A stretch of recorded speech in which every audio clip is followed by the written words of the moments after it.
Correction no tension in question mark. क्या ये correction tension वाला है या इससे कोई टेंशन नहीं होनी चाहिए? बाजार में आपने देखा होगा शुक्रवार को खास तौर पे मिड कैप स्टॉक्स में अच्छी गिरावट देखने को मिली और ख़ास तौर पे पीएसयू स्टॉक्स में भी तेज़ बिकवाली थी। जो बहुत चले हुए स्टॉक्स थे उसमें डिसेंट करेक्शन आया। तो जब भी इस तरह के करेक्शंस आते हैं तो मार्केट में एक कंसर्न, चूँकि पहले से चला होता है, बहुत ज़्यादा रनअप हो चुका है स्टॉक्स में, तो क्या ये रिवर्सल है? डर जाते हैं लोग, क्योंकि बहुत लंबे समय बाद इस तरह की तेज़ी मिड कैप, स्मॉल कैप और ख़ास तौर पर पीएसयूज़ में देखी गई है, तो उससे मन में एक शंका आना ज़रूरी है।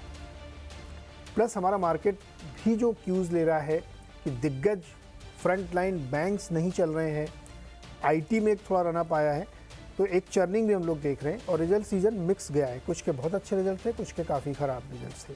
तो इसको कैसे डिकोड करें? साथ ही जो रोज़ सुबह उठ के हम लोग यूएस के क्यूज़ देखते हैं, ग्लोबल मार्केट के क्यूज़ देखते हैं, तो दो टॉप की जो इकॉनमीज़ हैं, एक की बहुत बुरी हालत है चीन की और अमेरिका की बहुत अच्छी हालत है। इकॉनमी भी बहुत अच्छी है और मार्केट भी बहुत अच्छा है। न्यू हाई पे मार्केट वहाँ का खड़ा हुआ है। S&P आप देखेंगे जो वर्ल्ड का सबसे बड़ा इंडेक्स है अमेरिका का, वो 5000 के बेंचमार्क को टच कर लिया उसने। आईटी स्टॉक्स में वहाँ पे ज़बरदस्त तेज़ी बनी है। $138 बिलियन की वैल्यू उन्होंने जोड़ी है पिछले 1-1.5 महीने के अंदर आफ्टर रिजल्ट्स। तो छोटी छोटी कंपनियां हैं, जैसे ARM होल्डिंग ने तो इतनी ज़बरदस्त कमेंट्री दी कि स्टॉक 47% ऊपर था एक दिन के अंदर।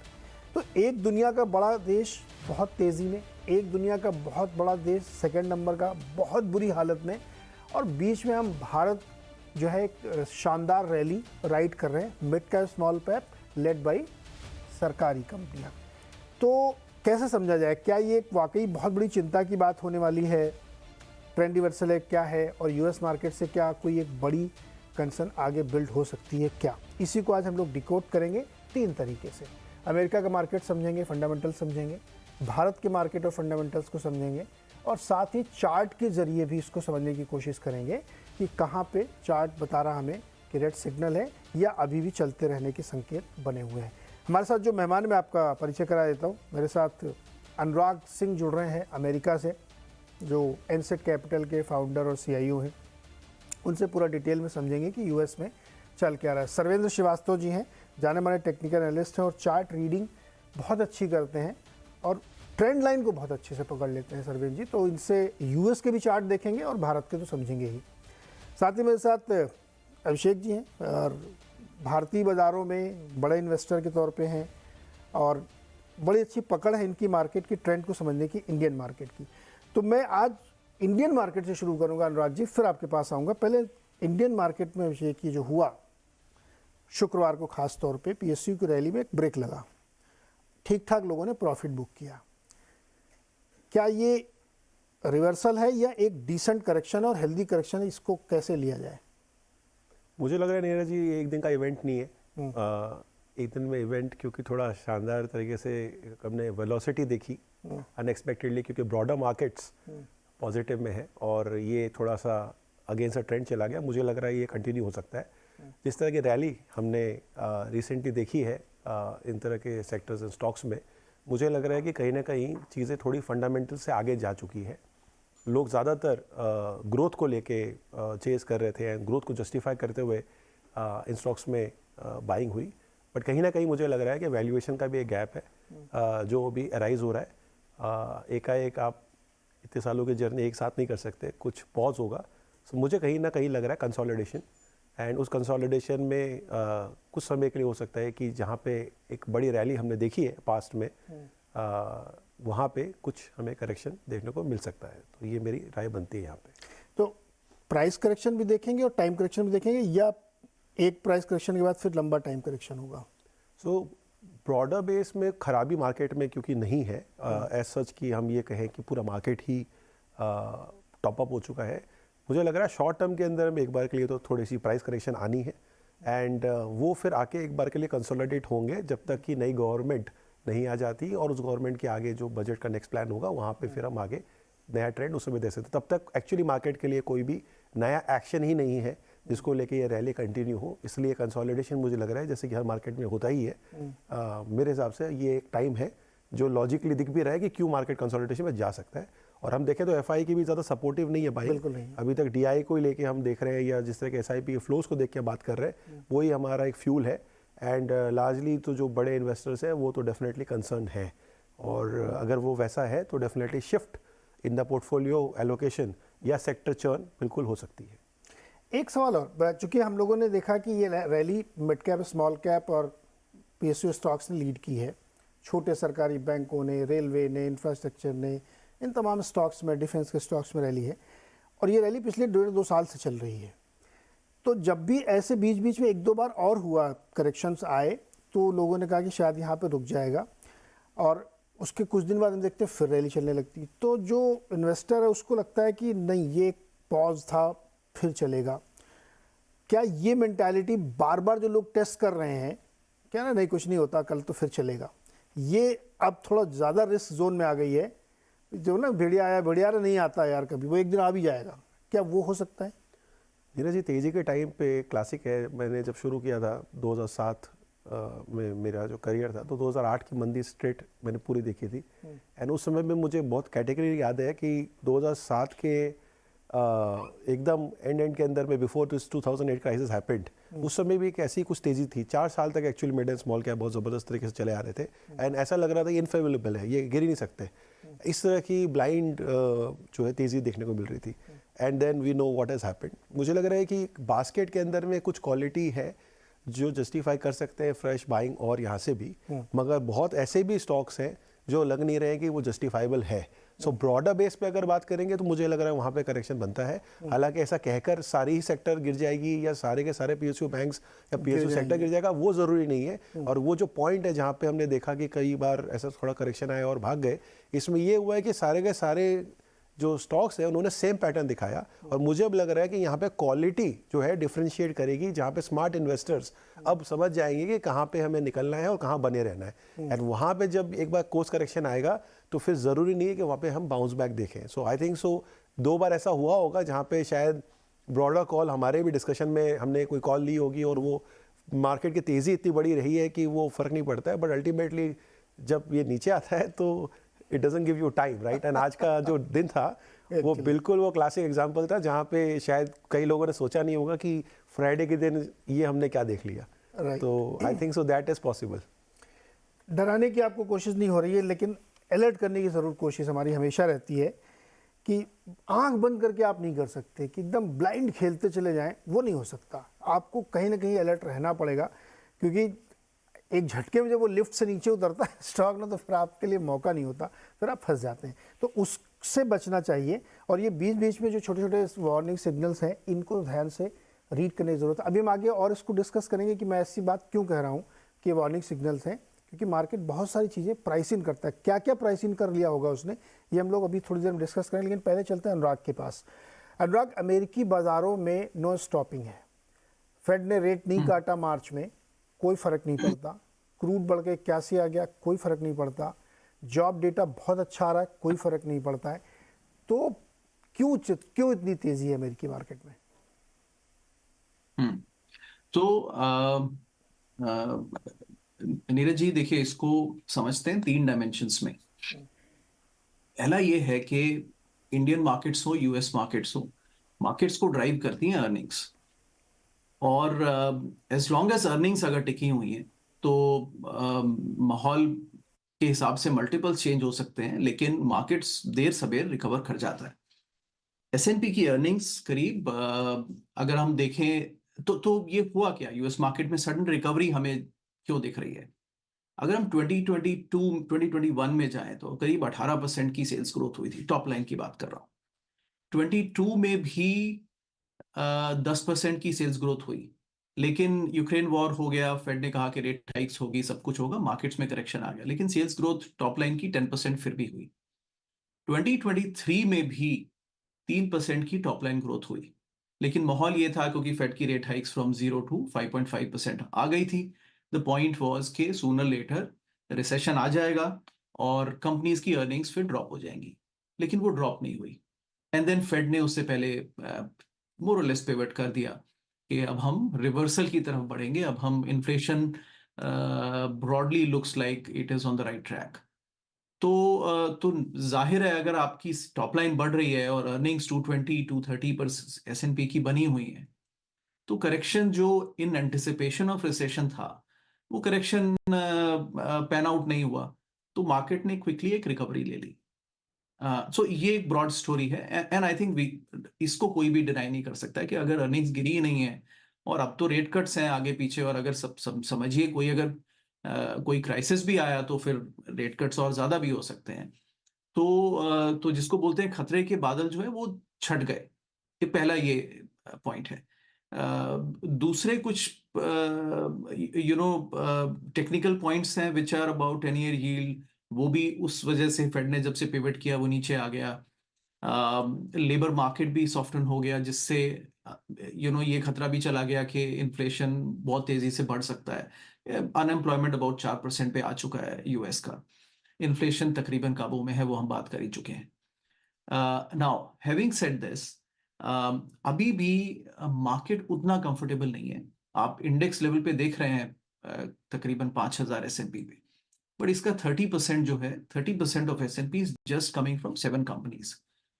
अब वो उतना अनजस्टिफाइड भी नहीं है बिकॉज अर्निंग्स भी 30% उन्हीं 7 कंपनी से आ रही है, लेकिन उन कंपनीज को मल्टीपल ज्यादा के मिले हुए हैं। अगर आप एसएनपी लेवल पे देखें तो करीब 17 का मल्टीपल बनता है, अबाउट 493 कंपनीज का। बट अगर 7 कंपनीज को देखें मल्टीपल्स, तो उनका मल्टीपल 30 to 40 के बीच में है, जहां पर ग्रोथ है, जिसको मैग्निफिसेंट 7 कहते हैं हम। अब उसको सुपर 6 भी लोग कह रहे हैं, कुछ लोग फैंटास्टिक 4 भी कह रहे हैं, क्योंकि कुछ कंपनीज उसमें धीरे धीरे पस्त हो रही हैं। बट कहानी ये है कि अभी भी सेफ्टी की तरफ ट्रेड लगाया हुआ है, और यूएस मार्केट में ये एक तरह से सेफ्टी ट्रेड माना जाता है कि आप इन कंपनीज में पार्क कर लीजिए जिन पे डेट है नहीं, और अर्निंग्स सस्टेनेबल है, और प्रॉफिट काफी है, और ग्रोथ भी आ रही है। और हमने रिजल्ट्स में देखा भी, कुछ कंपनीज ने ग्रोथ भी दी है। तो कुल मिला के नीरज, ये एक ब्रॉड सेटअप है। नाउ क्या डाउन टर्न आ सकता है? ऑफ कोर्स, आई मीन इस पर हम चर्चा कर सकते हैं। रुकिए अभी एक आप, साल तो बंदी करनी तय है, हम बट इसको थोड़ा सा अनुराग चार्ट के जरिए भी एक बार इसको लेते हैं, फिर हम इसको और समझेंगे। अभी आपने ग्राफिक देखे होंगे, स्क्रीन पे चल रहे हैं कि एसएनपी ने किस तरीके की रैली दिखाई। मार्च 13 को जो उसने लो बनाया था, वहाँ से 30% की रैली है। अभी एक साल भी नहीं हुआ है पूरी तरीके से, और इसी 2024 में भी जहाँ सिर्फ 1.5 महीने भी होने आ रहे हैं, कितने 7-8 बार वो हाई बना चुका है लगातार। और इस बार बड़ा इंटरेस्टिंग था कि वो 5-5, 10-10, 20-20 पॉइंट चलता था, बहुत बड़ी रैली कभी नहीं होती थी, लेकिन वो धीरे धीरे ऊपर जाता, तो धीरे धीरे वो 22 के मल्टीपल पहुंच गया। तो मैग्निफिसेंट 7, सुपर 6, फैंटास्टिक 4, या एक छोटा पैकेट बड़ा धमाल एआरएम होल्डिंग जैसे, कि जो जिसकी कमेंट्री इतनी सुपर बुलिश है कि एनवीडिया भी शर्मा जाए कि यार चिप के बारे में मुझसे अच्छा ज़्यादा यही जानता होगा लग रहा है। लेकिन चार्ट क्या कहते हैं, क्योंकि बहुत सारे दुनिया भर के ट्रेडर्स चार्ट पे नज़र रखते हैं। तो जैसे भी स्क्रीन पे आपने देखा कि जेपी मॉर्गन के 2 धुरंधरों के बीच में मतभेद हो गया है। अभी अनुराग से समझेंगे कि ये क्यों हुआ। एक कह रहे हैं कि बहुत, मुझे तो लग रहा है बहुत बड़ी रैली हो चुकी है, अब एक करेक्शन आना चाहिए, 20% तक करेक्शन हो सकता है, लेकिन ऐसा कोई बबल नहीं है .com जैसा। दूसरा डीलर कहता है नहीं अभी इस तो और भी तेज़ी आएगी, बट स्मॉल कैप में बड़ी रैली बन सकती है। लेकिन चार्ट क्या कहते हैं, 2 चार्ट हम समझना चाहते हैं सबसे पहले। सरवेंद्र जी 2 चार्ट समझाइए, एक तो अपना निफ्टी का और दूसरा S&P 500 का। जी देखिए, दोनों सेटअप्स में अगर आप देखें तो यहाँ पे सबसे पहले अगर आप हमारा निफ्टी का चार्ट देखते हैं तो ये अब बहुत बड़े टच पॉइंट्स पे पहुंच रहा है। जब एक ऐतिहासिक ट्रेंड लाइन या टच पॉइंट्स पहुंचते हैं तो उनमें सब ये पहुंच रहा है। अब हम इमोशनल पॉइंट्स क्या मानेंगे बड़े, एक 2008 का हाई, एक 2008 का लो, और एक कोविड का लो। ये 2 पैनिक लोज हैं। 2008 और 2020 के जो पैनिक लोज हैं उनसे जब ट्रेंड लाइन ड्रॉ करते हैं और जब 2008 को 2022 से ज्वाइन करते हैं तो एक ब्रॉड, एक ऑलमोस्ट एक पैरेलल सी रेंज मिलती है। और अब उस रेंज को हम ये मान लेते हैं कि भाई ये जो है अब ये रिस्क रिवॉर्ड है। लाल लाइन जो डिनोट कर रही है वो ग्रीड यूफोरिया को डिनोट कर रही है, क्योंकि उसमें यूफोरिक टॉप्स जो बने हैं 22 के 8 के वो सब उसके आसपास हैं। और जो 2 सबसे बड़े पैनिक लोज बने जो 2008 और 2020, वो नीचे ब्लू लाइन उसको दर्शा रही है। तो हमारा मानना है कि अब ये नेक्स्ट 12 से 24 महीने के लिए ये एक ब्रॉड रेंज हो जाती है। हम ये बिल्कुल नहीं कह रहे हैं कि उसका लोअर एंड या अपर एंड ही रह जाएगा, बट रिस्क रिवॉर्ड के हिसाब से हम देखते हैं कि बाजार अब अपने ट्रेडिंग रेंज के अपर एंड पे है। In a span of around 15 to 16 years, 16 साल की रेंज के अपर एंड पे जब पहुंचा है, तो मैं ये बिल्कुल हमेशा कहूंगा कि रिस्क अब बहुत ज्यादा है। थॉट ये है कि भाई रिस्क बहुत ज्यादा है, और इन टच पॉइंट से हमेशा जो है सरप्राइजेस नेगेटिव साइड में निकलने की गुंजाइश है। जब तक इस ट्रेंड लाइन, लाल वाली ट्रेंड लाइन के ऊपर में ब्रेकआउट नहीं होता, तब तक मुझे नहीं लगता कि ये बहुत ज्यादा रिस्क रिवॉर्ड पॉजिटिव निफ्टी के लिए बचे हैं। नीचे के ट्रेंड लाइन काफी नीचे हैं। अगर वो नंबर्स मैं भी बोलूं तो लोगों को लगेगा कि फिर बात डराने की नहीं है, बात थीम की है कि भाई रिस्क रिवॉर्ड्स अब नेगेटिव हो गए। नीचे की ट्रेंड लाइन तकरीबन कहीं 12,500 के पास आ रही होगी, 12,000-12,500 के आसपास। तो मैं ये नहीं बोल रहा हूँ कि पूरा का पूरा वहां पहुंच जाएगा, बट अब इसी रेंज को अगर ट्रेड करना है तो ऊपर की रेंज आपने किस कर ली है, ऊपर जाने की जगह आपके पास से मोटा मोटी 300-400 पॉइंट की है, और नीचे गिरने के लिए आपके पास 2,000, 4,000, 5,000 पॉइंट स्टेप बाय स्टेप अगर आप चलेंगे तो उतनी भी जगह दिख रही है। तो डेफिनेटली ये चार्ट एक रिस्क को दर्शाता है यहाँ पे।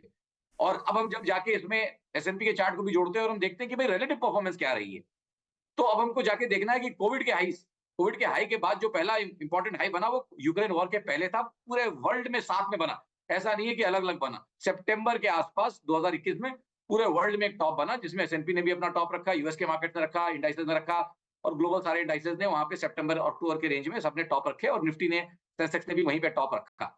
तो S&P 500 तो बस वहीं पे 4800 का टॉप था, 5000 का मैजिकल आंकड़ा S&P को छूना था, और मार्केट के अंदर एक आदत होती है कि साइकोलॉजिकल मार्क्स की तरफ भागता है चुंबक की तरह, तो वो चुंबक अब पूरा हो गया है और S&P अपने उस हाई के आसपास ही है, 200 पॉइंट वहां से ऊपर है। बट निफ्टी के केस में आप लीजिए, इतनी ज्यादा आउट परफॉर्मेंस हो गई है कि वो 18,400 वाला हाई, इनफैक्ट 18,400 वाला के करीब वो हाई था, और आज हम 22,000 पहुंच गए, तो हम वहां से 4,000 पॉइंट मोटा मोटी ऊपर है। तो हमने काफी आउट परफॉर्म कर दिया है। तो जो मैं मार्केट्स के बारे में भी बोलता रहता हूँ, स्टॉक्स के बारे में, कि अब टाइम ये है कि out performance can get punished. यहाँ पे आपको तकलीफ हो सकती है क्योंकि आपने ग्लोबल मार्केट्स को बहुत ज्यादा आउट परफॉर्म कर दिया है, और थोड़ा पैसा टेबल से हट सकता है, यहाँ से निकल के यूएस में जा सकता है, किन्हीं और मार्केट में जा सकता है जहाँ पे परफॉर्मेंस यहाँ से कम रही है, थोड़ी अंडर परफॉर्मेंस है, तो वो रिस्क रिवॉर्ड बैलेंस होगा, ऐसा मेरा मानना है। तो इन दोनों चीजों के ऊपर, और साथ में सेंसेक्स की जो इवन ईयर साइकिल्स हमने डिस्कस की अपने शोज पे, उनको सारों को जब समीकरण करते हैं और मिश्रण करते हैं तो ऐसा लगता है कि भाई रिस्क बहुत ज्यादा है। अब रिस्क को जब आप मानेंगे तो आप कैसे मानेंगे? मेरा अब मानना यहाँ से ये नहीं है कि इस साल आप क्या एसबीआई की एफडी रेट से ज्यादा 7-7.25% एफडीआई में, एसबीआई में एफडी में मिल जा रहा है। आई थिंक 400 दिन की एफडी में उनकी देख रहा था कुछ 7.2 चल रही है उसके आसपास। तो अगर 7-7.25% मुझे एफडी में मिल जा रहा है तो मैं यहाँ से रिस्क लेकर नहीं खड़ा रहना चाहूंगा। क्यों? क्योंकि मुझे अब नहीं लगता ऑनेस्टली कि बाजार यहाँ से 8-10% ज्यादा निफ्टी और यहाँ से चलेगा। तो 22 का 24, 24.5 निफ्टी होगा नहीं। तो जब वही सेम पैसे मेरे एसबीआई की एफडी में पैसे रख के शांति से बन जा रहे हैं, तो मैं रिस्क लेके पूरे साल इस बाजार में क्यों खड़ा रहूंगा? जबकि मुझे मालूम है कि हर 2 साल में इंडियन मार्केट्स ने इवन ईयर में अराउंड 25 से 30% का इंडेक्स ने एवरेज करेक्शन दिया है। ये 44 साल का डेटा बोल रहा है। 1-2 साल का होता तो मैं भी उसको दरनिकार करता, बट इतने स्ट्रॉन्ग डेटा पॉइंट को दरनिकार नहीं कर सकता। सरविंद, एक चीज हम लोगों ने और देखी पिछले 3-4 सालों के मार्केट में, एक बहुत इंटरेस्टिंग चीज ये हम लोग देखी कि मार्केट ने हर बार जो बहुत पॉपुलर बिलीफ था उसको सरप्राइज किया, पॉजिटिवली सरप्राइज किया, अलग अलग कारणों से, वो जियोपॉलिटिकल रीजंस हो या जो भी फंडामेंटल रीजंस बने, उसकी वजह से उसने सरप्राइज किया। क्या इस बार भी ऐसा लगता है आपको कि सरप्राइज कर सकता है मार्केट? क्योंकि बहुत सारे इवेंट यहाँ से लाइंड अप है। मुझे नहीं पता कि चार्ट में इवेंट आप लोग कैसे रीड करते हैं। जैसे हमारे इंडिया में देखें तो इलेक्शन है, फिर उसके 45 दिन बाद बजट आएगा, फिर उसके महीने भर बाद से नहीं, अच्छा उससे पहले एक बार मानसून भी है, इलेक्शन के इमीडिएट बाद मानसून पे आपको झेलना है, फिर उसी के साथ साथ बजट है, फिर फेस्टिवल सीजन शुरू हो जाएगा, और उसके ख़त्म होते ही फिर एक बजट आएगा आपके पास, और उससे पहले नवंबर में एक यूएस का इलेक्शन भी है। और ये तो मैंने 2 देशों के इवेंट बताएं, 50 देशों के इलेक्शन होने हैं इस साल 2024 में। तो क्या कोई सरप्राइज हो सकता है मार्केट? कई बार ऐसा हो सकता है क्या? जी बिल्कुल। देखिए, स्टॉक मार्केट की एक बहुत बड़ी सेइंग है, बड़े बड़े दिग्गज ये बोलते हैं, और हमने 20 साल में उसको एक्सपीरियंस कर लिया कि हर बार लोग बोलते हैं कि this time it is different, but वो डिफरेंट कभी होता नहीं। क्यों? क्योंकि बाजार को चलाने के लिए कोई बहुत ज्यादा रॉकेट साइंस और बहुत सारे समीकरण नहीं है। 2 ही बेसिक ह्यूमन इमोशंस हैं, ग्रीड एंड फियर। इसके अलावा तीसरा कोई इमोशन हो तो आप मुझे बताइए। इन्हीं 2 इमोशंस पे डिमांड और सप्लाई बनती है, इन्हीं 2 इमोशंस पे बाजार चलता है। आज से नहीं, मतलब पौराणिक काल से भी आज तक अगर कोई भी व्यापार हुआ है तो वहां ग्रीड और फियर का खेल हमेशा रहा है। और स्टॉक मार्केट्स की जो 200-300 साल की हिस्ट्री जो मिल जाती है चार्ट्स पे, उसमें आपको हमेशा दिखेगा, इंक्लूडिंग द ट्यूलिप मेनिया, कि जहां एक एक गुलाब का फूल, एक एक ट्यूलिप का फूल कुछ लाखों में बिका था। तो ऐसे यूफोरियाज हो जाते हैं, और उनमें फिर नेगेटिव सरप्राइजेस हो जाती हैं। फिर वो गुलाब का फूल और वो ट्यूलिप का फूल फिर इवेंचुअली 10-10 पैसे में बिका, वो अलग बात है। बट उसमें कितने लोग ट्रैप हो गए, कितने लोग उस इमोशंस में कैरी फॉरवर्ड हो गए, कितना कैरीड हो गए। तो उससे बचें। सबको हम यही बोलते हैं कि भाई उससे बचें। हमेशा ये समझ के चलें कि सरप्राइजेस आते रहेंगे जब ग्रीड बहुत ज्यादा हो जाएगी, एंड जी। वाइसा वर्सा। जब कोविड के लो पे हम चिल्ला चिल्ला के बोल रहे थे कि अब इंडिया में लेने का टाइम है, तब हमारी कोई सुन नहीं रहा था। और आज भी हम बोल रहे हैं कि भाई बेचने का टाइम है, तो भी हमारी कोई नहीं सुन रहा। नहीं, तो ये बड़ा ये अनुराग से पूछते हैं, अनुराग क्या यूएस मार्केट में बहुत ग्रीड और यूफोरिया है? हाँ, नहीं है। और देखिए, शिवेंद्र ने काफी अच्छा डेटा बताया। 4800 पे नवंबर में एसएनपी ने टच किया था, 4850 के अराउंड, और अभी भी तकरीबन वापस वहीं पर आया है। मल्टीपल सबके सामने है, अर्निंग्स की मैंने बात की ऑलरेडी। सो यूएस मार्केट्स तकरीबन वहीं पर आए हैं जहां पर 2021 में थे। एंड गुड न्यूज़ ये है कि रेट बढ़ने के बाद भी इकोनॉमी ने सर्वाइव किया है। 20x के मल्टीपल दिख रहे हैं, बट ब्रॉडर मार्केट 17x पर ही है। तो वो ब्रॉड बेसिंग अब हम अगले 2024 में ये देख सकते हैं कि मार्केट ब्रॉड बेस्ड हो रहा है, लेकिन इंडेक्स लेवल पे आपको मूवमेंट नहीं दिख रहा है। But US market certainly not over valuation zone में नहीं है। बट एक छोटा डेटा पॉइंट भी जरूरी है, वर्ल्ड का अभी जितना भी मार्केट कैप है उसका 50% यूएस में है। सो दिस ब्रॉडली हिस्टोरिकली किसी कंट्री ने ऐसा अचीव नहीं किया है। जापान ने किया था 80s में, बट वो अर्निंग्स से जस्टिफाइड नहीं था बहुत ज्यादा। बट यहाँ पर अर्निंग्स हैं फिलहाल। तो और इनोवेशन भी है। तो at least it's not in the bubble zone. And I think that's where आपके जो जेपी मॉर्गन के जो एनालिस्ट हैं उनकी बात है कहीं ना कहीं रिसेशन पर, कि देखिए हम ये इतना इजीली नहीं निकल पाएंगे इस समस्या से कि आपने स्टिमुलस दिया कोविड में और फिर इन्फ्लेशन डाला एंड देन उसके बाद में स्मूथली निकल गए। At some point we need a correction. और वो करेक्शन मतलब वो रिसेशन की बातें कर रहे हैं। और वो 24 में नहीं तो 25 में नहीं तो 26 में, देखिए पर बड़ा राइप है कि when everybody is very comfortable वो रिसेशन हमें हिट कर जाएगा इन वेरियस फॉर्म्स, राइट। क्योंकि इस तरह से रिसेशन से इकोनॉमी की छटनी भी हो जाती है, जो जरूरी है। Otherwise we get a very big recession then, जो 2008 में आ गया था। Nobody wants that.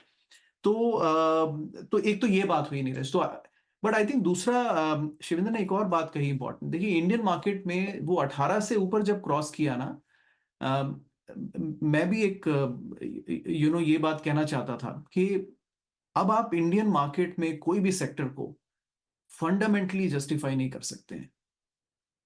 मैं कहूंगा ये 16,000 ही जब क्रॉस किया था ना, 16 से 16.5 के आसपास, उसके बाद से जो भी चल रहा है, nobody can, I am very happy if somebody wants to debate कि ये fundamentally justified है। फाइनेंस के प्रिंसिपल्स के हिसाब से आप उस लेवल के ऊपर कोई भी स्टॉक को जस्टिफाई नहीं कर सकते हैं। हाँ, अब एक ही चीज पे चल रहा है which is liquidity and momentum. पर वो कोई स्ट्रैटेजी नहीं हो सकती है। मतलब वो ये है कि चीजें महंगी आप खरीद रहे हैं कि इससे भी ऊपर रेट जाएंगे। वो प्रिंसिपल्स ऑफ फाइनेंस नहीं कह रहे हैं कि जाने चाहिए। या वैल्यूएशन एफडी की रेट इंडिया में 8% है, उसके हिसाब से फंडामेंटली मार्केट के मल्टीपल अगर आपको किसी भी कंपनी का 12 से 14 का पीई दे रहे हैं या उससे ऊपर दे रहे हैं तो आपको सोचना चाहिए।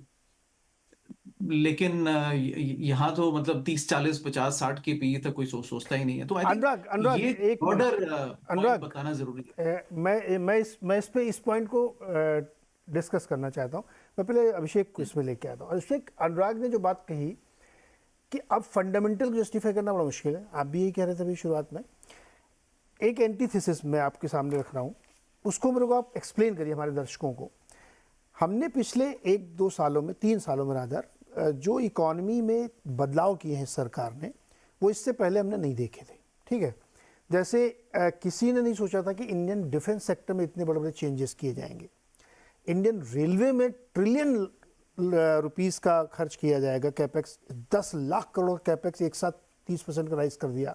रेलवे के ऑर्डर एक साथ 30% के, मतलब टोटल कैपेसिटी का 30% ऑर्डर वन गो में।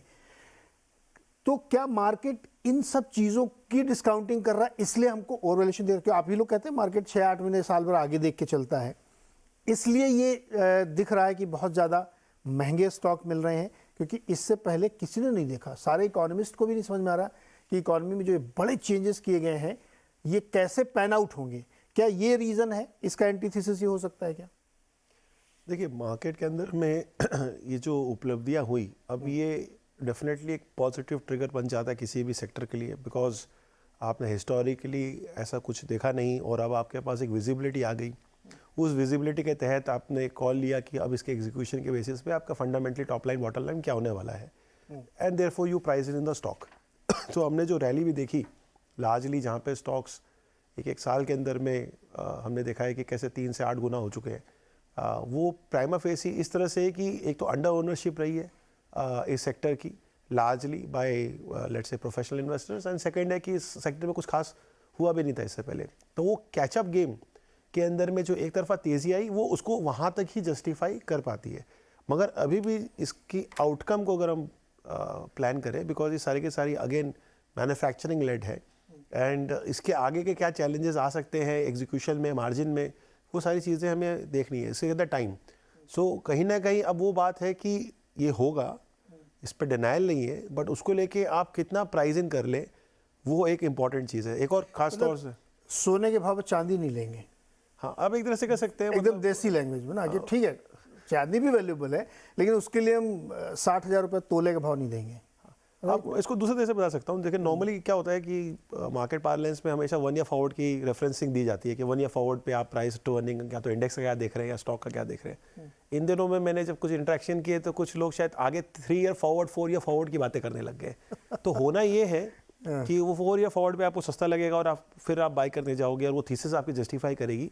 मगर इस सिचुएशन में क्या होगा कि कहीं पे भी मार्केट का थोड़ा सा भी अगर रुझाव बदल गया और वो 3 साल फॉरवर्ड के चक्कर में 2 साल या 1 ईयर फॉरवर्ड पे आ गया, तो आप फिर 3 साल तक उस स्टॉक पे उसी प्राइस पे बने रहेंगे। इसका मतलब, इसको कंसोलिडेशन मेरे नज़रों में कहा जाता है। इसका मतलब ये ज़रूरी नहीं है कि कितना बड़ा करेक्शन आ सकता है, बट फिर शायद आपको अपटिक उस 3 स्टॉक में इतने सालों तक ना मिले, बिकॉज उसकी फंडामेंटल प्राइसिंग ऑलरेडी काफ़ी अहेड ऑफ टाइम हो चुकी है। सो ये एक मिसमैच है जो कि मार्केट के अंदर में प्रिवेल कर सकता है कुछ सेक्टरों में जो डिस्कस कर रहे हैं। बहुत सारे जब IPO आए थे तो उन्होंने हमें एड्रेसेबल मार्केट का एक नया फार्मूला बताया था कि आप लोग ऐसे देखिए कि हम लोग कितना बड़ा मार्केट कैप्चर कर सकते हैं, इस पे वैल्यूएशन दीजिए। और ऊबर वाले तो वो खुसरो शाही साहब तो ये कहते थे कि सूरज के नीचे जितनी भी धरती की सड़कें सब हमारे लिए एड्रेसेबल मार्केट है। तो आप 150-200 साल का 300 साल का वैल्यूएशन वाले एक साथ लेना चाहते थे। खैर उस बहस से वापस लौट के आते हैं। अनुराग, आप बहुत ब्रीफली इसमें जोड़िए, फिर मैं 2 और चार्ट आपको दिखवाता हूँ। तो Neeraj, at a high level मेरा थीसिस ये है कि there is a surplus economy and there is a scarce economy. देखिए, ये जो वेस्टर्न डेवलप्ड नेशंस हैं ये सरप्लस इकोनॉमीज हैं। सरप्लस इकोनॉमी में क्या होता है कि हर चीज ही सरप्लस है, सो किसी चीज को कॉन्स्ट्रेंट करके नहीं रखा गया है, तो एक मार्केट में डिमांड सप्लाई का एक बैलेंस आ जाता है। एंड उसके बाद में पूरी सेक्टर में सेक्टोरली एवरीवेयर एक बैलेंस बन जाता है। So the growth also matures and then it is more gradual like 2-3% because there is nothing to be discovered. और इनोवेशन पे ही सुपर नॉर्मल वैल्यूएशंस मिलते हैं।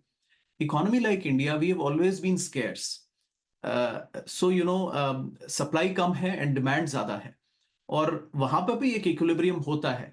लेकिन वो इक्विलिब्रियम जब भी डिस्टर्ब होता है तो प्राइसेस में स्पाइक बहुत ज्यादा होता है, and we have seen it and we can. So in a economy which was very driven by fixed deposits, real estate, वहां पर अगर आपने थोड़ा भी फ्लेवर चेंज कर दिया टुवर्ड्स मार्केट, एंड मार्केट्स में उतनी, जिसको 2 चीजें होती हैं, एक होता है ब्रेड्थ, एक होती है डेप्थ। ब्रेड्थ होता है आपका कितनी कंपनीज हैं अवेलेबल इन्वेस्टेबल पूल में। तो निफ्टी 100 हो गया, 200 हो गया, 500 हो गया, आप देखिए कि कहाँ तक आप जा सकते हैं। एंड सेकंड हो गया डेप्थ, कि मार्केट में फ्लोट कितना है उनका और कितना शेयर्स, कितना कैपिटल एब्जॉर्ब कर सकते हैं। दोनों ही कम हैं, एंड उस पर से अगर आपने थोड़ा भी डिपॉजिट्स को डाइवर्ट कर दिया मार्केट्स में, तो एक पीरियड आता है जब आपको सप्लाई कम है और डिमांड ज्यादा है, it will result in over valuation of prices. तो इसमें समय लगेगा, और यही thesis I think at some point I write about it.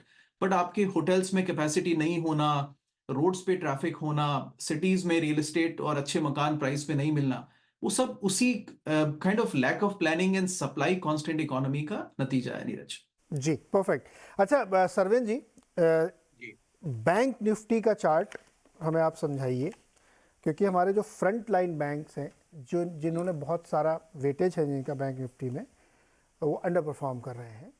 तो बैंक निफ्टी क्या बता रहा है, और इसके साथ ही क्रूड ऑयल का भी चार्ट हमें समझाइए। जी, नहीं, बैंक निफ्टी देख के ही तो सबसे ज्यादा चिंता है कि जिस तरीके से अंडर परफॉर्मेंस चल रही है, और इसका चार्ट तो इतना ब्यूटीफुल और कॉपी बुक है कि मतलब आप जो ऊपर वाली ट्रेंड लाइन जो निफ्टी के केस में देख रहे थे उसमें 2-4 टच पॉइंट थे, बट इसमें तो तकरीबन 11 से 12 टच पॉइंट हैं, और इतना मैजिकली ये वर्क कर रही है। इतना सिंपल चार्ट है, मैंने इसको ट्वीट भी किया था। इतना मैजिकल सिंपल चार्ट है कि अगर आपने अपर ट्रेंड लाइन पे जब भी बेचा तो 1500 पॉइंट आपके मिनिमम बने ही है। तो अब मैं ये नहीं बोल रहा हूँ कि सब लोग जाके इसको शॉर्ट करने लगे, बट थॉट ये है कि भाई अगर इसी ट्रेंड लाइन ने इसको इतना रोक के रखा है, और दूसरी सबसे बड़ी बात कि लास्ट 2.5-3 साल से निफ्टी को अंडर परफॉर्म कर रहा है, तो निफ्टी के रिजर्व इसका परफॉर्मेंस बहुत वीक है, और उन एवरेजेस को हम जब हमने प्रोप्राइटरी जो इंडिकेटर बनाए हैं वो तकरीबन 18 से 20 महीने के लो पे चल रहे हैं, और ऑलमोस्ट अपना पिछला लो जो है 2022 वाला ब्रेक करना चाह रहे हैं। तो बैंक निफ्टी की जो रिलेटिव अंडर परफॉर्मेंस है ये बहुत चिंता का विषय है। नो डाउट उसमें एचडीएफसी बैंक का भी बहुत बड़ा पार्ट है, बट ये बहुत चिंता का विषय है। और ऐसे समीकरण पास्ट में निफ्टी सेंसेक्स के डेटा में, निफ्टी बैंक निफ्टी के डेटा में 3 से 4 बार बने हैं, और हर बार वो फिर एक मेजर करेक्शन का कारण बना है। तो साथ के साथ एक, जैसे मैंने बोला, इवन ईयर, और साथ में अब ये साइकिल, तो 25 से 30% उसके बाद निफ्टी एवरेज गिरता है जब इस तरह के समीकरण निफ्टी बैंक निफ्टी के बनते हैं, और बैंक निफ्टी उससे ज्यादा गिरता है। तो आई थिंक आपके शो पे शायद पहले एक बार बोला भी था कि रुपी न्यूट्रल जिसको करना है वो निफ्टी लॉन्ग करके बैंक निफ्टी शॉर्ट करे। उस ट्रेड में ऑलरेडी उस पॉइंट से ऑलरेडी 8% बन रहे हैं, और इतना रिस्क फ्री ट्रेड था वो कि जिसको आप सोच नहीं सकते कि एक इंडेक्स आप लॉन्ग है और एक रुपी न्यूट्रल आप शॉर्ट है, फिर भी आपके 9% बन रहे हैं। आप जाके जिसको भी वो डेटा चेक करना है करे, आपको दिखेगा कि 142 वाला इंडिकेटर इस समय ऑलमोस्ट 120 के नीचे कहीं चल रहा है, 120 के आसपास चल रहा है। तो बहुत चिंता का विषय है ये चार्ट, इसलिए मैंने इसको सबसे पहले डाला था कि ये ही कारक बनेगा एक एक करेक्शन के पूरे इंडियन मार्केट में। ओके, तो कंपैरेटिवली बैंक निफ्टी का चार्ट ज्यादा वीक है। इसमें गिन भी लीजिए, 1 2 3 4 5 6 7 8 9 10 11 बार इसने उस लाइन को टच किया है और उसको तोड़ नहीं पा रहा है। और 5 के बाद 1 2 3 4 5 छठवें पॉइंट के बाद उसने एक बढ़िया डिसेंट करेक्शन लिया, फिर ऊपर गया, फिर 5 बार। अभी तो मतलब बिल्कुल अगर प्रायिकता लगाएं गणित की तो वहीं पे खड़ा है। अच्छा, क्रूड का दिखाइए, फिर मैं कमेंट लूंगा इन पे। क्रूड का चार्ट दिखाइए, क्रूड का कैसा बता रहा चार्ट। नहीं, डॉलर रुपये नहीं, पहले हमें ऑयल का चार्ट देखना है। यस, ब्रेंट क्रूड का। यस, आप बताइए इसको। जी, तो अब जो आप पूछ रहे थे कि भाई क्या समीकरण बन सकते हैं, तो टेक्निकली जो मुझे लगता है कि दो, अभी आपने सिल्वर भी बोला, जब हमने बोला कि सब कुछ बाद में एक जगह पहुंचता है, बड़े टच पॉइंट्स होते हैं 2008 के जैसे लेवल्स होते हैं, या जो बड़े बाजार के जो बड़े टच पॉइंट्स आज तक रहे 2008 2020, ये सारे जो बड़े टच पॉइंट हैं 2000 से जहां से दुनिया में रैली स्टार्ट हुई, इन टच पॉइंट्स पे सब कुछ आके कन्वर्ज करता है। तो दो बड़े एसेट क्लास या दो बड़ी चीजें, दो बड़ी कमोडिटीज 2008 के हाईस के आसपास नहीं पहुंच पाई हैं, एक है क्रूड और एक है सिल्वर। तो मुझे अब ये रिस्क लग रहा है, जिस तरह का सिल्वर, जिस तरह का क्रूड का ये सेटअप बन रहा है कि 2020-21 से आप कुछ भी कर लीजिए, कितना भी खराब न्यूज आया है, ब्रेंट और WTI आप 70 के नीचे ले जाके टिका नहीं पाए। 68-70 ब्रेंट के लिए तो आप देखेंगे कि वो 67-68 68-7 68 और 70 के आसपास घूमता है और तुरंत पलटता है। तो यहाँ पे भी जैसे हमने बैंक निफ्टी का चार्ट दिखाया था, आप देखिए कम से कम 6-7 बार 8 बार यहाँ से पलटा है। करंट मूव भी एग्जैक्टली वहीं से पलटा है। तो हमारा थॉट ये है कि जिस तरह का इसमें मोमेंटम और पैटर्न ट्रैक्शन बन रहा है, मे बी इस पैटर्न को, इस बुलिश ट्रायंगल को बनने के लिए 1 से 3 महीने और लगेंगे, बट जब इसका फाइनल ब्रेकआउट होगा तो ब्रेंट और WTI अपने 2008 के हाईस को टेस्ट करने जाएंगे, जो तकरीबन 150 के आसपास थे। मान के चलिए यूक्रेन वॉर में भी हम वहां गए नहीं, हम 139-140 तक गए, हमने उन लेवल्स को टच नहीं किया। तो वॉर को मैं इग्नोर कर रहा हूं because it was a event which was like a black swan type of an event. Normal parlance में भी इसको 150 जाना है, तो कितने लोग उस रिस्क को देख रहे हैं? चलिए 150 को तो छोड़िए, फिलहाल तो मुझे खाली 95 तक लग रहा है। 90-95 के रिस्क को भी क्रूड में कौन लोग फैक्टर इन करके चल रहे हैं? तो ये सारे सवाल हैं जिनके जवाब देना क्रूड में जरूरी है कि भाई 90-95, और जिस दिन 100 निकाला 2008 में, जैसे ही क्रूड ने 100 का टिक पार किया था, उसके बाद 140-149 तक ऑलमोस्ट वर्टिकल रन अप था 3 महीने में। तो मैं तो डर रहा हूं कि जिस दिन क्रूड 100 निकालेगा उस दिन क्या होगा। बट फिलहाल 95-100 तक जा रहा है ब्रेंट और 90-95 तक जा रहा है WTI, ऐसा मुझे लगता है, और यही एक कारक बनेगा पूरे वर्ल्ड मार्केट्स को नीचे लाने के लिए। ओके, इसमें भी देखिए 1 2 3 4 5 6 7 टिक इसमें नीचे बन चुके हैं। एग्जैक्टली वहीं पे ये बॉटम ले लेता है और अगर इस नीचे वाली लाइन को आप देखें तो बहुत कितने 10 डिग्री पे ऊपर की तरफ चल रही है, यानी जी। धीरे धीरे बॉटम 10 डिग्री पे ऊपर की तरफ आपका बन रहा है। तो क्रूड में ऊपर की तरफ बॉटम बनना अच्छी बात नहीं होती है और वहीं से वो बाउंस करके ऊपर जा सकता है। तो कोरिलेशन अब आप समझिए, आपको 3-4 चार्ट दिखवाए, निफ्टी का दिखाया, बैंक निफ्टी का, S&P का, और अब ये देखिए जो ये विलन चार्ट है क्रूड का। अनुराग जी, ये बैंक निफ्टी हमारा ज़्यादा वीक लग रहा है कंपैरेटिवली, और उसमें से फ्रंट लाइन बैंक परफॉर्म नहीं कर रहे हैं। आप इंडियन मार्केट में खास तौर पे बैंक पे ही ज़्यादा ध्यान रखते हैं, क्या व्यू बन रहा है आपका? अच्छा, एक सर्वेंद्र जी ने जो दिखाया चार्ट 2007 से शुरू किए ना इन्होंने, आपने, बिकॉज मुझे स्क्रीन पे दिख नहीं रहा था नैरो रेंज में, बट मेरा एक सवाल ये रहा कि 2002 से आपने क्यों नहीं शुरू किए? But that's a technical point, because देखिए at some point fundamentalist like me, okay not fundamentalists but fundamental analysts like me believe कि आप देखिए जैसे वो रिग्रेशन में होता है ना बेस्ट फिट लाइन, तो it's not against any philosophy, but ultimately आपके पास एक सेट ऑफ डॉट्स हैं, आप बेस्ट फिट लाइन उसको बना सकते हैं, तो आप चार्ट्स को पिक करके एक थियरी बना सकते हैं। I wish the crude market new कि ये बॉटम और ये टॉप है, अदरवाइज इतना एनालिसिस नहीं हो रहा होता। Fundamentally I think Neeraj ji, मैंने इसके बारे में कुछ लिखने की कोशिश भी की है, नजरिए अलग अलग होते हैं but at some point they all have to converge. एक साइज ऑफ इकोनॉमी होता है, एक साइज ऑफ बैंकिंग इंडस्ट्री होता है, और अल्टीमेटली बैंकिंग इंडस्ट्री को साइज ऑफ द इकोनॉमी के साथ में ही कोरिलेशन में चलना होता है। ऊपर नीचे फेरबदल हो सकते हैं। Fundamentally I would believe that Indian markets में banks have always got a very rich valuation, but because the economy जिस रफ्तार से ग्रो कर रही थी उसका इंडिया में डायरेक्ट स्टॉक्स के फंडामेंटल प्लेस नहीं थे इकोनॉमी में इन्वेस्टिंग के लिए, स्पेशली आप अगर देखें रियल एस्टेट और तमाम तरह की चीजें, तो banks were a proxy for the larger economy. तो इसलिए 20-25 साल से, और ये कोई भी कंट्री जब ग्रो करता है तो सबसे ऑर्गेनाइज्ड मार्केट बैंक्स ही दिखते हैं, और वो एक प्रॉक्सी बन जाते हैं for the growth of the economy, and that's where FIIs also have build up very rich positions over the last 20-25 years. अब एक पॉइंट पर आ गए हैं जब मेच्योरिटी हिट कर गई है, देन आई थिंक इकोनॉमी के ग्रोथ रेट हम कह सकते हैं, कोई 6 आर्ग्यू करेगा, कोई 7 बोलेगा, बट बहरहाल दे आर नॉट 9 and 10 और 11 और 12, दे आर 6 and 7 और 5 और 6। तो इसके हिसाब से नीरज फंडामेंटल व्यू ये बनता है कि बैंक्स के वैल्यूएशंस एंड निम्स ग्रेजुअली कम होते हैं एज द इकोनॉमी मैच्योर्स। इस पे कभी और चर्चा कर लेंगे, लेकिन इंडियन बैंक्स के पास में बहुत सारा लीवे था निम्स निकालने का, जो विंडोज धीरे धीरे क्लोज हो रही हैं। So ultimately I think the banks के मल्टीपल्स यूएस में अबाउट 10 से 11 के बीच में चलते हैं, इंडिया में अभी भी 20 के मल्टीपल्स चलते हैं बैंक्स में, जो ग्रेजुअली कम होंगे। Growth will mimic the growth of the economy. अगर हम एचडीएफसी बैंक को बहुत पहले जाएं, 20 साल पहले, तो एक स्टैंडर्ड फॉर्मूला था कि एक्सेल में आप 25% ग्रोथ लगाते थे हर बार अर्निंग्स की, और वो 20 साल तक चली थी। 25 के बाद वो 20 हुई, और 20 के बाद अब वो 15 की बातें हो रही हैं। तो gradually this is a maturing of the economy, there is no harm about it, but I think the valuations have to drop. तो प्राइस टू बुक 3 से ऊपर कोई भी मार्केट में नहीं होता है, और इंडिया में भी नहीं, जस्टिफाइड नहीं होना चाहिए। तो ये एक फंडामेंटल व्यू हो गया I think on how the market should behave. So एक इसमें एक कॉमन सेंसिकल व्यू है, कई बार हम उसको इग्नोर करते हैं। देखिए इंडिया में FIIs hold about 50% of all the banks, तो एक मार्केट बैलेंसिंग फोर्स है वहां पर। तो यू कांट से कि अगर इन्वेस्टर्स, अगर SIP फ्लो आकर के बैंक्स को ज्यादा वैल्यू करने की कोशिश भी करता है, तो there is a balancing force on FIIs holding, and they will always continue to sell के यार ठीक है, अच्छी एग्जिट मिल रही है, बेच देते हैं। अब दो नजरिए इसमें बनते हैं, कहाँ पे ये कौन सही होगा वो हमें फ्यूचर ही बताएगा। FI बेच रहे हैं, बेचने दीजिए उनको, 10 साल बाद पता लगेगा who was right, but there is a balancing force there, जो कि अनफॉर्चुनेटली अब हम अगले सेक्टर में बात करेंगे, बट PSUs में वो बैलेंसिंग फोर्स है नहीं, तो वो वन वे चले जाते हैं ऊपर।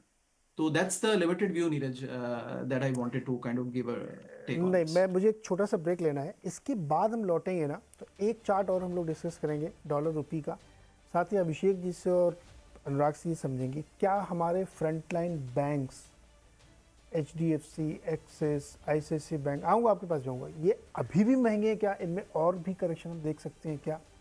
छोटे से ब्रेक के बाद तुरंत वापस आते हैं।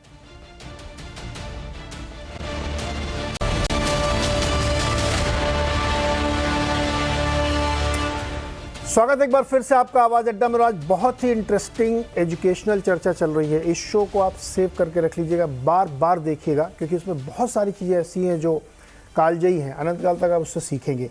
फटाफट एक पहले हम डॉलर रुपये के चार्ट देखते हैं, उसके बाद इस डिस्कशन को ओपन करें, क्योंकि सरवेन जी भी कुछ उसमें ऐड करना चाहते थे बैंक वाले मामले में। लेकिन सरवेन जी पहले बहुत संक्षेप में हम लोगों को वो रुपये वाला चार्ट समझाइए। जी देखिए, मैंने सारे चार्ट्स कोशिश की कि टच पॉइंट्स वो पकड़ूं। अनुराग जी को वो दूसरा वाला एक चार्ट क्रूड का चाहिए था, वो मैं उनको पीछे से भेज दूंगा। उस चार्ट में टारगेट्स कुछ ऐसे हैं जो अभी उसकी चर्चा नहीं करेंगे, बट उसमें काफी टारगेट्स हैं। बट इसके लिए मैंने नहीं दिखाया, बट सेम चार्ट ऑलमोस्ट वो बन रहा है। तो डॉलर रुपये का क्या है कि सेम टच पॉइंट्स जो मार्केट के बने हैं, जब आप वो 16 साल का एक चार्ट देखते हैं तो देखिए कितनी पैरिटी है। जब निफ्टी अपने 16-18 साल के रेजिस्टेंस के पास है, या बैंक निफ्टी उन 20 साल के रेजिस्टेंस के पास है, डॉलर रुपये ब्रेकआउट करके बैठा हुआ है। मतलब डॉलर रुपये का भी रेजिस्टेंस नहीं है, ये इन्वर्टेड चार्ट है, क्योंकि ये रुपये के फेवर में है। इस चार्ट को जब उल्टा करेंगे तो आपको दिखेगा कि ये सपोर्ट के पास है, और सपोर्ट को अब तोड़ के कहीं और वीक होने की कोशिश कर रहा है। तो इसका ब्रेकआउट ऑलरेडी हो गया है। हमारे सेंट्रल बैंक ने काफी अच्छे से मैनेज किया है अभी तक। तो होपफुली अगर ऐसे ही मैनेज कर लेगा टाइट रेंज में तो ठीक है, बट ये हिस्टोरिकली सबसे टाइट रेंज है। लास्ट 16-18 महीने की सबसे टाइट रेंज है। इतिहास में 20 साल के डेटा में इतनी टाइट रेंज कभी नहीं बनी। तो इससे दो चीज तो बहुत क्लियर है कि इतनी टाइट रेंज करने के बाद जब शिकंजा हटेगा तो एक तरफ बड़ा मूवमेंट आएगा। अब वो हम एंटिसिपेट कर रहे हैं, हमको साइड्स लेनी है। तो मैं अभी यही साइड ले रहा हूं कि जिस तरह का ये ब्रेकआउट हो गया है, कि लाल लाइन से भी ब्रेकआउट हो गया और ब्लू लाइन से तो ऑलरेडी सपोर्ट लेके चल ही रहा है। तो मुझे लगता है, जो मैं आपके शो में पहले भी बोल चुका हूं, कि रुपये 87-89 तक जाएगा। और along with the crude chart ये भी एक कारक है डर का कि भाई इस साल में आप रिस्क ऑफ द टेबल ले जाइए, क्योंकि 6-7% आपके एसबीआई के एफडी में बन रहे हैं। अगर निफ्टी में 8-9%, 10% बन भी गए, सो बी इट, आपका रिस्क एडजस्टेड रिटर्न बहुत अच्छा बनेगा। तो करेंसी भी यही बता रही है कि भाई तकलीफें आगे हैं और 87-89 तक के आ सकते हैं। ये व्यू हम तब छोड़ देंगे जब 80 के नीचे रुपया चला जाएगा, और ये हम कोशिश लास्ट कई महीनों से कर रहे हैं कि 80 के नीचे आ जाए और हम वो व्यू छोड़ दें, बट मार्केट वो व्यू छोड़ने नहीं दे रहा है। तो हम लगे हुए हैं उसी में 87-89। जी, आप जब बैंक की बात चल रही थी तो आप कुछ इशारा कर रहे थे, वो क्विक कमेंट करिए, फिर मैं अनुराग की और अभिषेक के पास आता हूँ। बताइए क्या बोलना चाह रहे हैं। मैं उनके क्रूड के चार्ट के ऊपर ही बोलना चाह रहा था। अच्छा, क्रूड के चार्ट के ऊपर एक बहुत अच्छी बात जो कही थी, उसमें एक कोरिलेशन देता हूँ। Market thinning. देखिए, जब आदमी यंग रहता है, उसके बाल काले और घने और मोटे होते हैं, फिर धीमे धीमे जैसे एज बढ़ती है, जैसे जैसे ट्रेंड मैच्योर हो रहा है, वैसे वैसे बालों के कलर उड़ेंगे, बाल थिन होंगे, थिन होते होते होते फिर आपके बाल झड़ना शुरू होंगे। तो मार्केट भी वैसे ही है। सरवेन जी, अब ये आप जो ना पर्सनल कमेंट कर रहे हैं, इधर स्टूडियो में बैठे हुए दो आदमियों के, अनुराग जी इस क्राइटेरियम से ही बैठते हैं। नहीं, पर्सनल कमेंट नहीं कर रहा हूँ। अब हम लोगों को तो लग रहा है ऐसा कि ये चलिए कर लीजिए। लोगों को समझाने की कोशिश कर रहा हूँ कि बाजार भी गिरते हुए बालों के जैसे ही गिरता है, जैसे जैसे नए हाई बन रहे हैं। बैंक निफ्टी की ब्रेथ थिन हो रही है, निफ्टी की भी ब्रेथ थिन हो रही है, S&P की भी ब्रेथ थिन हो रही है। जब ब्रेथ थिन होती है तो ये ट्रेंड रिवर्सल लाता है, ना कि ट्रेंड कंटिन्यूएशन। ओके, चार्ल्स डाउ ये बोल के गए थे, जब एक दूसरे से सारे एवरेजेस या वर्ल्ड मार्केट या सारे इंडाइसेस एक दूसरे का साथ छोड़ दें और अलग अलग चलने लगे तो डर जाओ। When the averages don't confirm, it's a time for trend reversal। और ट्रेंड क्या है? वर्टिकली अब दुनिया में सब जगह ट्रेंड ऊपर चल रहा है, पलटने के रिस्क ज्यादा है। जी, अभिषेक, चार्ट ये कह रहा है कि बैंक निफ्टी ज्यादा वीक है, यानी बैंक सेक्टर, और वो हमको दिख भी रहा है, वो चल भी नहीं रहे हैं। और जो थोड़ा बहुत थैंक्स टू कि वो सरकारी बैंक SBI थोड़ा बहुत चल जाता है, ये जो छोटे छोटे सरकारी बैंक हैं, बड़े वाले प्राइवेट सेक्टर जिनको एकदम जेम माने, यहाँ के मैग्निफिसेंट 7 कह सकते हैं आप, वो बेचारे नहीं चल रहे हैं। क्या ज़्यादा वीकनेस वहीं पे है बैंक में? जी, डेफिनेटली प्राइवेट बैंक में अगर हमने देखा है तो हमने देखा है कि इवन जो सबसे नामचीन और मोस्ट फेमस बैंक जिसको हम HDFC बैंक कहते हैं, वहाँ पे क्या सिचुएशन बनी है, और चर्चा तो हमने पिछले बार भी की थी। तो आपके अगर जो लीडर पैक है, अगर वहाँ पे अंडर परफॉर्मेंस है, तो वो एक इंडिकेटर भी बन जाता है कि something is definitely not adding up. So उस तरह से अगर हमें देखें तो जो अर्ली वार्निंग सिग्नल्स ये बता रहे हैं इस डेटा को देखते हुए कि मार्जिन कॉम्प्रेशन एक जो है वो एक एविडेंटली पॉसिबल है। एंड दूसरा है बिकॉज ऑफ द फैक्ट कि एक तरफ से आप FD रेट 8% पे आप देख रहे हो और अब लैंडिंग में आपके पास स्कोप ही नहीं है ज़्यादा चार्ज करने की क्योंकि सप्लाई ऑफ लिक्विडिटी इतनी ज़्यादा है। एंड दूसरा है जहाँ पे हम बात करते हैं क्वालिटी ऑफ असेट, जो कि ये टर्म 5 साल पहले बहुत ज़्यादा लोग देखते थे और इन दिनों में मोटा मोटा सबके रेशियो एक जैसे आने लग गए तो लोग अभी भूल रहे हैं। बट यही होता है जब आप के पास प्रेशर होता है और आपको डिप्लॉय करने पड़ते हैं कैपिटल और आप फिर असेट क्वालिटी को एक बार नज़रअंदाज करते हैं because you want to grow, तो वहाँ पे कुछ इस तरह का माहौल बनता है। मुझे लग रहा है बैंकिंग सेक्टर अगर हम देखें अभी एज ऑन डेट वो एक अपने पीक पर है, जिस पे हमने जो भी अब तक परफॉर्मेंस देखी है, रिजल्ट देखे हैं, वो बिकॉज ऑफ द फैक्ट क्या हुआ है लास्ट 2-3 साल इकोनॉमी के बेसिस पे। बट यहाँ से जो आगे वाले समय है वो इतना ईजी नहीं होगा to justify continuing growing at that rate and delivering at a margin which so the compression itself would mean. तो जैसे HDFC के स्पेसिफिक प्रॉब्लम है कि वो मर्जर हुआ, अभी तक उसको डाइजेस्ट कर रहे हैं, धीरे धीरे होगा, लेकिन वो स्पेसिफिक के अलावा इंडस्ट्री की भी प्रॉब्लम, वो भी टॉप रैंक की। आप ये कह रहे हैं कि वो ग्रोथ चेस करने के चक्कर में गड़बड़ होगा? मेरे हिसाब से ग्रोथ ऑलरेडी काफ़ी हद तक सबने अपने अपने लेवल पे डिलीवर कर दी है, जो कि फॉर द फैक्ट कि लेट्स से अगर अंडर पेनिट्रेटेड डिमांड थी फॉर द टाइम कि जब कोविड नहीं था और कोविड के बाद जब मार्केट ओपन हुआ तो हर तरफा चौतरफा तेज़ी हुई और हर सेक्टर में एक डिमांड आई, उस डिमांड को कैटर करने के लिए निकले। और ये नंबर्स जो हम देख रहे हैं हिस्टोरिकली इस तरह से कभी बैंक ने इस तरह से नंबर्स भी डिलीवर नहीं किए। बट जैसे कि पॉइंट है कि किस पॉइंट तक ये पॉसिबल है कंटिन्यू करना, और मेरे हिसाब से I am just trying to put my neck out and saying कि इस पॉइंट से आगे की विजिबिलिटी को बिल्ड करते हुए ग्रो करना इतना इजी नहीं होगा। और जहाँ पे थोड़ी सी भी अर्निंग की डिसअपॉइंटमेंट आती है, मार्केट की कोर्स करेक्शन बहुत ज़्यादा रैपिड तरीके से डेमोन्स्ट्रेट होती है। सो यहीं पे एक बहुत बड़ा वैलिडेशन हो रहा है कि आप अगर इस बार के रिजल्ट्स को भी देखें तो सेम सेक्टर के अंदर में एक स्टॉक के अंदर में आपने अपर सर्किट देखा है और एक में आपने डाउन सर्किट देखा है, और वो फ्लूक नहीं है। So pretty much you know if there is a disappointment, things are getting punished, and that's where you have to be very careful कि you are going after what kind of stocks or sectors, and that's in a broader way financial sector की जब बात करें जिसका weightage 35% से ऊपर है Nifty में, तो डेफिनेटली वो पैटर्न के भी हम जहाँ बात कर रहे हैं चार्ट की, वो इसलिए रेप्लिकेट कर रहा है क्योंकि लार्जली वो उसको मेरे इमेज के हिसाब से भी हम देखते जा रहे हैं। सो एक तरह से अगर हम सबको एड अप करें तो ट्रेंड भी कहीं ना कहीं इंडिकेट करेगा कि व्हाट इज़ अ पॉसिबिलिटी। सो मुझे लग रहा है कि हमारे जो चार्टर्स भी जो बात कह रहे हैं वो कहीं से मुझे मिस अलाइन नहीं लग रहा है, बल्कि यही होता है जब आप फंडामेंटल और टेक्निकल को जब एक तरह से देखते हैं होलिस्टिकली, तो आपको चीज़ें दिख रही होती है कि भाई ठीक है where it is ending up eventually, and वही दर्शक को भी बेनिफिट मिलता है उस तरह से समझने के हिसाब से कि ओवरऑल क्या हो रहा है। जैसे कि आप एक मेडिकल टेस्ट कराने गए अपनी बॉडी का और आपको कुछ पैरामीटर्स पता चलते हैं, तो वो पैरामीटर्स में ज़रूरी नहीं है कि सारी डिजीज़ आपको आज ही हो गई, बट शायद वो इंडिकेट भी करते हैं कि फ्यूचर में शायद आपका रिस्क क्या हो सकता है, और आपको उस रीडिंग के बेसिस पे कुछ लाइफस्टाइल करेक्शन कर लेने चाहिए। और वो हम यहाँ रिकमेंड कर रहे हैं कि आपको अपने पोर्टफोलियो लेवल पे जो एलोकेशन का जो कंसोलिडेशन है वो कर लेना चाहिए based on whatever visible factors we can see at this point of time. Rather कि उस दिन का आप इंतजार करें, तब शायद बहुत देर हो चुकी होगी। अनुराग, बैंक HDFC बैंक अभी तक उनका मर्जर डाइजेस्ट नहीं हो पाया है। हाँ, नहीं सिर्फ उसी की बात नहीं है। देखिए जहाँ बैलेंसिंग फोर्स, मैंने तो इसके फंडामेंटल्स और मैंने ट्विटर पे एक ब्रॉड कॉन्सेप्ट थ्रेड डाल के इसलिए ये भी समझाने की कोशिश की कि नजरिए अलग हो सकते हैं, और एज एन यू नो मुझे बैंक्स पसंद थे, लेकिन I would say that I won't by at these levels. और ये क्योंकि FIs भी नजरिया ले रहे हैं वो, तो अब वो फ्यूचर में पता लगेगा अगर बहुत ज्यादा ग्रोथ आ गई तो who was right, but banks के इतने वैल्यूएशंस नहीं होने चाहिए। तो मेरे हिसाब से अक्रॉस द बोर्ड जस्टिफाइड है। FI बेचने दीजिए उनको। आई थिंक इसमें हमें कोई चिंता का विषय नहीं होना चाहिए। अगर मार्केट्स कॉन्फिडेंट हैं, DIs are confident that banks have value, तो they should buy, that's okay. कोई तो बेचेगा, somebody will create that balance, right? तो that is justified. Neeraj ji, एक दो बातें इसमें जो सर्वेंद्र ने चार्ट्स दिखाए उसमें कहना चाहता हूँ about the rupee. I think we kind of completely align. मैं भी जब इंडिया जाके आया तो मुझे लगा कि the dollar is not getting the rupee that it should. तो इंडिया में जिस हिसाब से चीजें महंगी हैं, I think rupee should B touching 85-90 soon. But having said this, इसको हमें एक नेशनल प्राइड का इशू की तरह से नहीं देखना चाहिए। चार्ट्स असाइड, RBI के भी एक टारगेट्स होते हैं रुपी में। RBI doesn't want to set the target, but वो एक सडन राइज और सडन फॉल को प्रिवेंट करते हैं। That's why they intervene in the markets when needed. I think because अगर वो रुपी को बहुत ज्यादा स्ट्रेंथन होने देंगे तो हमारे एक्सपोर्ट्स अनकम्पिटिटिव हो जाएंगे और फिर हमारे फॉरेन एक्सचेंज पे चैलेंज आएगा। तो ultimately it is not a issue of national pride, it is a issue of what is आपका। आप अगर यहाँ पर आके डॉलर में खर्च करते हैं तो वही उसी पैसे को अगर आप इंडिया में खर्च करें तो क्या आपको इक्वल क्वांटिटी ऑफ गुड्स और सर्विसेज मिलते हैं?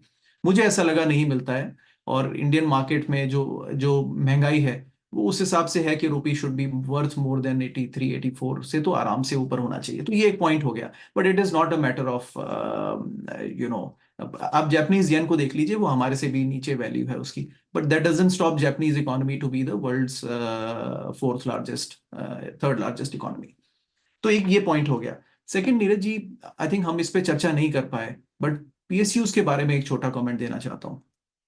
देखिए, पिछले हम फाइनेंस में जो अपनी लर्निंग होती है ना उस पर बिल्ड ऑन करते हैं, हम उसको अंडू नहीं कर देते कि देखिए जो पिछले 20 साल में सीखा वो सब तो जाया हो गया और अब जो नया ये तो नई लर्निंग आ गई। 2021 में आईपीओज में कुछ हमें यही समझाने की कोशिश की गई और वो अब सब जानते हैं कि वो सही नहीं था। देखिए, पीएसयूज इंडिया का फ्यूचर नहीं है। आप उसको जो भी कह लें, पिछले 20 साल से यही लर्निंग और पिछले 70 साल की 75 साल की, अगर पीएसयूज ने इंडिया को ग्रेट बनाना होता तो हम अब डेवलप्ड इकोनॉमी बनने के लिए स्ट्रगल नहीं कर रहे होते, वो तो शुरू के 40 साल में हो गया होता। इस समय पे the whole leaning on PSUs और बजट्स में पिछले 2 साल से हम एक टर्म मिस कर रहे हैं, वो है डाइवेस्टमेंट टारगेट। वो तो नदारद ही हो गया है। पीएसयूज को ultimately the future of PSUs was के all of them will get privatized at some point in time. Maybe हो सकता है वो हो और अब बेहतर प्राइजेस पे होगा, तो मे बी गवर्नमेंट की वो स्ट्रैटेजी भी हो सकती है। बट अल्टीमेटली अगर आप इस पर बेट कर रहे हैं कि PSUs will revive and this is not a strategy ultimately, right? The market will have to move towards. Government का कोई बिजनेस नहीं है कि गवर्नमेंट बैंकिंग में रन करे, गवर्नमेंट इलेक्ट्रिसिटी जनरेट करे, गवर्नमेंट रेलवेज चलाए। मैं कहूंगा ये कहीं भी इवॉल्व मार्केट में नहीं होता है।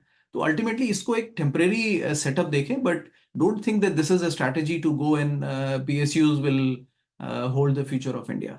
नीरज जी, ओके, ये एक इंटरेस्टिंग पॉइंट है और मेरे ख्याल में इस सरकार ने भी बहुत बार ये बात कहा है कि गवर्नमेंट का काम नहीं है बिजनेस करना, लेकिन जो बहुत बुराई होती थी, आलोचना होती थी या बहुत हाईली अंडर वैल्यूड थे, वो शायद अपने फेयर वैल्यूएशन को ले रहे हैं और उनके पास काम भी है तो वो हो रहा। और अब जैसे आप करें डाइवेस्टमेंट, अब तो और अच्छे भाव पे होगा।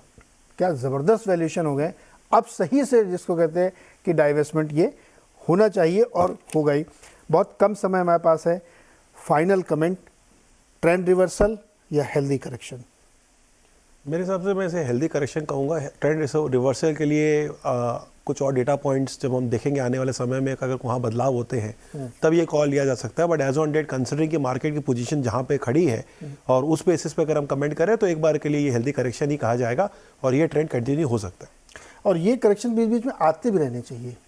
हेल्दी मार्केट के लिए important Neeraj ji, markets are not linear, it's non linear. And जब इस तरह की तेज़ी आती है तो सबको लगता है ये लीनियर ही रहेगा for ever, but that's not the way how ever any market is operated. And reasons बन जाते हैं, कई बार रीजंस दिख जाते हैं, कई बार बाद में दिखते हैं, but fact remains the markets are non linear. कई बार ऐसा होता है कि आप को दिखता है कि मार्केट में बड़ा करेक्शन आया तो आप रीज़न ही समझ नहीं पा रहे। हम लोग भी आपस में पूछते न्यूज़ रूम में, यार हुआ क्या, आज तो कुछ कोई खबर भी नहीं थी। यूएस के मार्केट बहुत से क्यूज़ थे, फिर भी मार्केट ने एक डीप करेक्शन क्यों लिया। उस दिन आप इस शो को ज़रूर देखिएगा दोबारा से, क्योंकि हमारा काम है आपको एजुकेट करना, आपको अहेड ऑफ द टाइम्स रखना, कि आप बहुत सारी चीज़ों को बहुत पहले से भांप लें, समझ लें कि देखिए ये चीज़ यहाँ पैटर्न बनने वाली है, तो आप बेटर प्रिपेयर्ड रहें। जैसे ज्योतिष की बहुत छोटी सी बात बताता हूँ, किसी से मैंने पूछा कि ज्योतिष का सब कुछ अगर प्री डेस्टिन्ड है तो क्या फ़ायदा जानने का। तो उसने कहा बहुत अच्छा सवाल है आपका, कि अगर सब कुछ आपको पता है कि ऐसे ऐसे ही आपकी लाइफ चलेगी, उसमें आप बदलाव नहीं कर सकते, तो फिर ज्योतिष को देखने का क्या मतलब। उसने कहा एक मतलब इसका ये है, बहुत प्रैक्टिकल एग्जाम्पल समझाता हूँ, कि मान लीजिए ज्योतिष में लिखा हुआ है कि सम पॉइंट ऑफ टाइम आप बीमार पड़ेंगे और आपके बहुत पैसे खर्च होंगे, और अगर ये ज्योतिष से आपको पता चल जाए तो आप हेल्थ इंश्योरेंस ले लेंगे, तो आपके पैसे कम लगेंगे, आप प्रिपेयर्ड रहेंगे। इससे ज़्यादा कुछ नहीं हो सकता। तो वैसे ही मार्केट में भी हमको नहीं पता कब क्या होगा, लेकिन हम आपको उसके लिए प्रिपेयर करते हैं, ये हमारा काम है। और इसीलिए हमने आज ये शो खासतौर पे चार्ट की मदद से भी आपको समझाने की कोशिश की कि जब चार्ट और इवेंट्स एक साथ मर्ज होने लगे तो सिग्नल्स आपको पकड़ने चाहिए। डरने की बिल्कुल ज़रूरत नहीं है, लॉन्ग टर्म हमेशा बोल रहे थे हम लोग, लेकिन संभलना बहुत ज़रूरी है। बहुत शुक्रिया आप सारे मेहमानों का, अनुराग जी का, अभिषेक का और विशेष तौर पे सरवेन जी का, जिन्होंने बड़ी मेहनत करके हमारे लिए 5 चार्ट बनाए। बहुत बहुत शुक्रिया हमारे साथ जुड़ने के लिए। Enjoy the weekend.